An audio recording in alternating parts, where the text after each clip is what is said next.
I'm Brian Ewert. I'm running for Congress in the 7th Congressional District here in Wisconsin for the United States House of Representatives.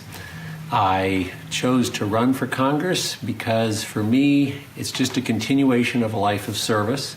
I've been a doctor here in Marshfield for 25 years, taking care of patients who come from throughout the 7th Congressional District, and because I thought their interests could be more well represented in Congress, I chose to run for Congress so I can represent the interests of all the people in the 7th Congressional District. This evening, we're doing another one of our Facebook Live events. So if you're watching in real time, you can type in your questions on the Facebook page, and they'll be read off here in our campaign office. And we already have a few questions that have been sent in, which we're also going to go to. So feel free to send in your questions now, and we will get to as many as we can. We'll be live for about 20 minutes. I wanted to start off by just recapping some great events of the past week. The campaign trail is actually a very energizing and wonderful experience in terms of getting the opportunity to meet people, hear their concerns, hearing their joys and their struggles. So last Monday night we were in Wausau, and then on Thursday night we were in Rice Lake being hosted by Jerry Lisi with the Barron County Democratic Party. On Friday night, Friends and Spencer hosted an event in their home, and we had a living room full of people who had wonderful questions and engagement. And then this weekend, we traveled to Ashland because David Bieksma had initially planned to run for Congress, and then after our first candidate forum in Wausau, he heard my message and said, as far as he was concerned, I could carry the torch for running for the office, and he was very happy to be supportive of that effort. And so we went to Ashland, and David and Kathy Bieksma introduced us to many of their friends, filled their house with people who are their dear friends and supporters. Again, we had a great evening talking about the issues and the items that really are impacting people here in the 7th District.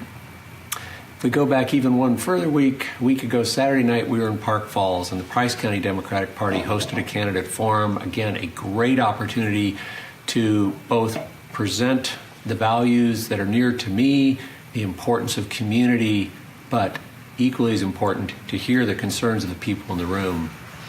And one of the advantages of getting out and listening to people in the community is hearing what matters to them. And particularly up in Park Falls, heard about the challenges of local rail freight service. You know, here in Marshfield, we're very well acquainted that freight trains come through often, but what I wasn't quite aware of is that when those trains enter Wisconsin in Superior, they don't want to stop before they get to Chicago. And so local industries have a difficult time having heavy freight delivered by rail. I've actually talked to Chamber of Commerce executives, and they say this is a problem for industries in northern Wisconsin, and it's great to hear this because this would be an issue to be represented in Congress. So these are the types of events that we hear about. The other issue has been with immigration and learning that I knew that in healthcare, 1J visas and international medical graduates play a key role in providing the physician labor force, but I've also learned that in the dairy industry, legal immigration is a key part of how the work gets done. And so that dairy operations in the state and cheesemakers in the state rely on legal immigrant labor to provide the labor workforce for jobs that have been offered to Americans, but they've not been filled, and hence the use of visa qualified immigrants who have been adequately vetted, who come and work and live here in central Wisconsin. So getting out and hearing your concerns has been a great part of being on the campaign trail. And I think at this point, we'll take the first question. So Georgette Frazier asks, what is unique about the district that you will serve? You know, there are many parts of the 7th District that truly make it unique. First of all, its size. It is 26 of the counties in Wisconsin, which is about 1/3 of the counties. So it's just a really big area to cover. But with that size, we find that there are many communities within the district. And so here towards the southern part of the district, we have mainly agricultural base and manufacturing. But as we go north, we change into the managed forests of northern Wisconsin. And of course, those forests provide much to those of us who live here, both in terms of the economic value for the paper industry and the wood products industry, but also for the tourism industry, as well as just the beauty that we all enjoy of going into the woods. That's the reason that I moved to Wisconsin 25 years ago, is because I'd been drawn to living in a place of such natural beauty. I think another aspect of the 7th District that makes it unique is that we are in a rural area, and with that comes rural poverty. And rural poverty sometimes doesn't get represented real well. Urban poverty is more concentrated, people seem to have a better understanding of it, but rural poverty also needs to be addressed. And whereas it doesn't make us unique, it certainly makes us less common, but it also provides the opportunity that in Congress to not be so concerned about party alignment, but of aligning with other representatives with similar interests. And so it is a wonderful area to work towards bipartisan solutions to the problems and challenges that people in the 7th District face. There are other parts of our business economy that do make us unique. One is the amount of agricultural and dairy product. Almost all of the cheese made in Wisconsin, and certainly in this part of Wisconsin, leaves the state, and almost half the cheese that is made in Wisconsin even leaves the country. So we are a huge exporter, and we're tied into global markets. Another aspect is that we do have world-class medical care. Just today I was talking to a retiree, and they would often go south for the winter, and they finally said, even being south, it just got to be somewhat anxiety-provoking if their health concerns came up. So they've actually chosen to brave the winters of Wisconsin for the security of world-class health care that we do have the opportunity to have here in central and northern Wisconsin. So there are many parts of the district that are unique. There are parts of it that we love, and it's why we choose to live here. There are obviously parts that do create challenges for us. What are your thoughts on planet protection?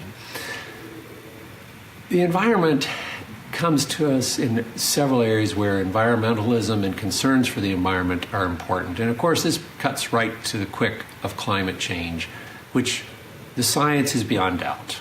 The science is there, the climate is changing, and there are several reasons to be concerned about climate change. One is the national security reasons, that we already have wars based on climate change. The conflict in Syria started when there was a prolonged drought due to climate change, which drove people into the city, which led to urban unrest, which led to revolts, which led to the wars, which led to ISIS. So we're already having national defense problems. And of course, one of the interesting things is that the current administration in Washington tends to want to not talk about climate change, and yet the Department of Defense is very concerned about climate change because they recognize it will be a destabilizing influence on the world, which unfortunately, when we have destabilized situations, the Department of Defense needs to take interest. So it has a national defense issue. Also has a huge economic issue. When Houston gets 5 feet of water dropped on it, and Florida takes on 2 hurricanes, and the Caribbean, our fellow Americans in the Virgin Islands and Puerto Rico, have their lives devastated by hurricanes, that impacts all of us economically. We all pitch in to help, but even more importantly, the pharmaceutical industry on Puerto Rico has not recovered. And so in the medical field, we routinely are getting instructions to try and be very careful about our use of intravenous fluids, because most of the intravenous fluid is manufactured in Puerto Rico. And so we're all tied together economically, and when severe, profound weather events happen in the Caribbean, Florida, Houston, California, it impacts all of us. And then there's just the part of it of the environment we've come to love and enjoy. And when the climate changes and we have species lost and significant changes in our forests, our grasslands, and our rainfall, it does impact on the ability we have to enjoy the planet, which we inherited from our ancestors, and in good stewardship, we should pass on to our children and grandchildren in better condition. What is your position on gun control? And if your answer includes the words common sense gun laws, what does that mean? Please be specific. Part 2 of that same question.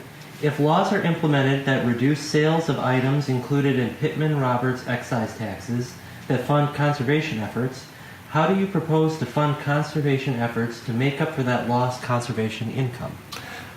Well, first of all, I own guns, I've hunted, and I totally support the constitutional right to bear arms for hunting, sport shooting, and self-defense. And it is a constitutional right.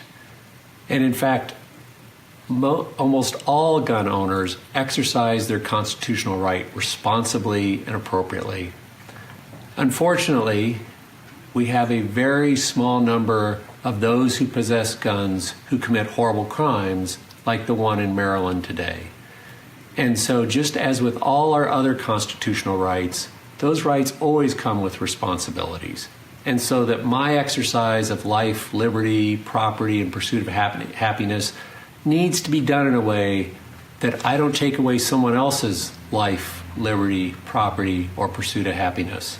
And so someone acts in that way in terms of possessing guns, we need to address that. And we need to find ways and pass laws so those things don't happen. So specifically, there are ways that we can decrease these senseless deaths like we've had in Maryland, in Florida, and Stony Hook, Columbine. One is we need to have 3-day waiting periods for people to purchase guns. And during that time, we need to have complete and thorough background checks so that we know that the people who are going to own guns don't have anything in their background to raise concerns, such as being on terrorist watch lists or being domestic abusers or other previous criminal acts, which through that they forfeited their right to bear arms. Age restrictions can also be helpful. Certainly the young man in Florida who was under age of 21 got a highly dangerous weapon into his hands. Another mechanism is to use the judicial process so that when there is high degree of cause that this person's going to commit a crime, that they forfeit their rights to bear arms. These are sometimes called red flag laws. And they're really similar to search warrants. And just like I have a right to property and I have a constitutional right there in the Bill of Rights to not have a search of my home unless one thing happens. Law enforcement determines that there might be something going on and a judge issues a warrant. And in that same sort of mechanism, for someone like the young man in Florida, it was very clear to multiple people that he had dangerous tendencies and he should not have been in possession of deadly firepower. The person who shot up the church and killed people in their pews in Texas, in fact, the system broke down. He was a known domestic abuser. He had forfeited his right to bear arms, but the system wasn't robust enough to keep him from getting the guns that he used. So we need to get these mechanisms in place, and so that the millions of people who lawfully own guns for hunting, for sport, and self-defense can continue to exercise their rights. But we say no more shootings in our schools, no more domestic abusers who are taking out multiple fatalities as we've had here in Wisconsin, 10 years ago in Crandon, 2 years last year in Rothschild, and as recently as a few months ago in Abbotsford.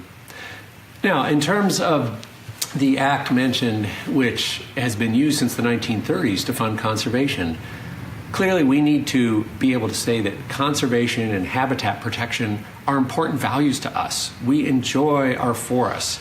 So if there was a shortfall in funding, then clearly we need to say, look at mechanisms either through usage or through taxes, through some other mechanisms, because right now it's being funded through an excise tax when people purchase guns. Now, certainly everything I've said will not significantly impact on the ability of law-abiding, responsible citizens to purchase guns, because it's an incredibly small percentage of gun owners who would be impacted, and those are the ones who act irresponsibly. Again, an incredibly small number. Please speak about your views on how to properly fund public education, so as to maintain the best and the brightest teachers? Well, public education, certainly the K through 12, is mostly a state issue and funded through property taxes. And so I think, part of that's going to fall into the state's rights issues. But the federal government has become involved in public education through several mechanisms. And so certainly the federal government should continue to support public dollars going for public education and for making sure that public education is high quality. One of our founders, Thomas Jefferson, when he mapped out how the country was going to be plotted out in sections, he actually identified the section where the public school went because he realized the value to strengthening our communities of having our children educated together. And that really goes to that other ideal that we have of the melting pot. So I think we definitely need to make sure we adequately fund education. We need to support our teachers. And as an example, in the early iteration of the tax bill that was eventually passed into law, the deduction that teachers could take of only $250 for bringing supplies into their classroom, that deduction was going to be taken away. I think in some ways that speaks to a devaluing of public education for teachers who are willing to sacrifice to provide materials for their classroom. Fortunately, by the time the law passed, that deduction was reinstated. But I think those are the sorts of symbols that reflect our values. Now, the other key part of education is for those who choose to go on to schooling after high school, where the funding becomes more complicated, tuition is there.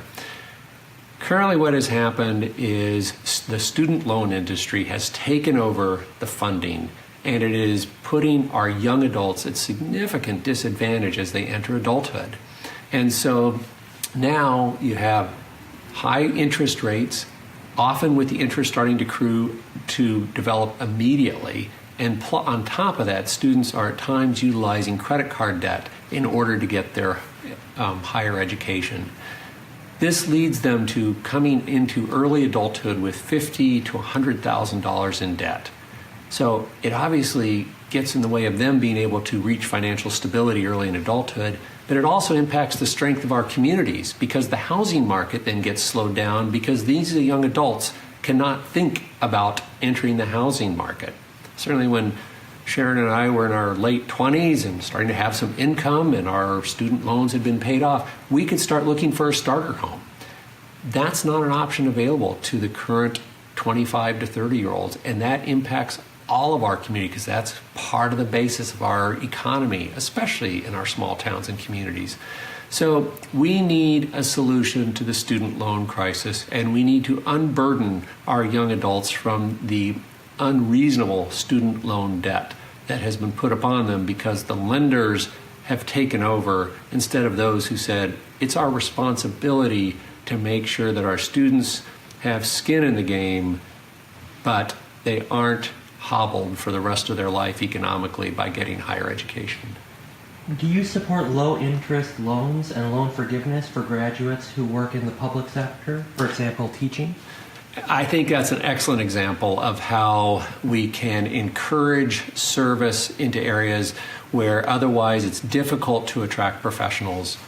There actually was an excellent way in which communities were supported in healthcare. So up until 1980, the National Public Health Service Corps existed, and I almost used that program, but it ended right as I started medical school. But that program would offer to cover the cost of medical school. And at the end of medical school and training, then that physician would go to small towns and underserved areas. So places like Park Falls and Ladysmith had physicians come there in the 1970s as part of their payback. And some of those physicians stayed. In fact, several of those physicians came in through the healthcare systems here in Wisconsin, and now another 30 years later are finishing their careers here in northern Wisconsin. So that model is an excellent model where people who are provided with assistance in turn return that service to the communities from which they came thereby strengthening our communities so that we have the professionals we need to educate our children, to take care of our elders in nursing home, to provide nursing, to be physicians. All of those are excellent ways that we can strengthen our communities. What can be done to lower the cost of health care? We have a long history of providing health care, but we haven't quite gotten to universal health care. And so one of the first things to do is provide universal health care, because otherwise we have people who have no way to cover their health care costs. And when they come in and need health care services, then the health care entities have to cover the costs of providing that care by charging others more. So we've been providing public health care through the VA system since 1812. This is not a new thought. It almost goes back to the founding of our nation that we've had this. And certainly now coming forward into the 20th century, we've had Medicare, Medicaid, Indian Health Service, community health centers, the Children's Health Insurance Program, and finally the Affordable Care Act. All of those continue to expand coverage for Americans to provide universal health care, but we're still missing the mark. More importantly, or equally as importantly as continuing to expand coverage so that all have coverage, we need to find ways to decrease the cost of health care. Now, in my field, I take care of people with kidney failure. These people have significant medical needs, and so I'm acquainted with what we call multiple chronic conditions, or just a whole lot of diseases that don't go away. These people do need a lot of resources to have their needs met, but we know that if we coordinate their care and we assign professionals, usually nurses, to help work with them, we can decrease the cost of that care because we provide it in a way that's more coordinated, and at the end of the day, it's better for the patient. They spend fewer days in the hospital, and every day spent out of the hospital is a much better day. So there are those types of ways in which we can work towards making healthcare more efficient. We can certainly consider other models, and I would find it deeply rewarding to be at the table to talk about policy decisions that can help do this in my own field of kidney failure. In 1972, it was recognized that dialysis was too expensive for people to be able to afford, and insurance companies didn't know what to do with it either. And so in 1972, the law was passed so that if you have end-stage kidney disease and you're on dialysis, that you enroll into Medicare. And so we can think of that model for other people who have diseases that we know are going to go on for a long time. They're going to require a significant amount of resource. And if those patients are moved into our public programs, it takes the burden off of the insurance premiums that our businesses and our people pay who are in the private insurance sector. Obviously, you need to make sure the insurance companies don't see this as a windfall profit. They need to maintain their responsibility to the community and make sure that those savings get passed on to individuals who now have high deductible health plans and businesses who are helping cover the premiums. Well, we're just about at the end of our 20 minutes, so we're going to take one more question. How would you balance maintaining economic growth while addressing the threat of global warming? Well, I think one of the opportunities with global warming is to see that this is the next big expansion of the manufacturing revolution. Other countries are getting ahead of the United States on green energy and renewable energy, and the United States needs to get out in the forefront. We have been the technological leader for the last 100 years in multiple areas, and whether it was in transportation or chemistry or pharmaceuticals, we can be at the forefront of green energy as well. And that provides a great way to both address global warming as well as building jobs. There is good news on this. Within the last year, solar added 50,000 jobs, coal added 1,000 jobs. So the market is already shifting, and I think instead of resisting that shift, we need to embrace that shift. So, thank you for joining us. I just want to emphasize that I think going back to Georgette's question about what makes us unique is that we have a very diverse area, And solving the problems are going to require us to remember that we live in communities, we don't live in political parties, and we're going to solve these problems by working together.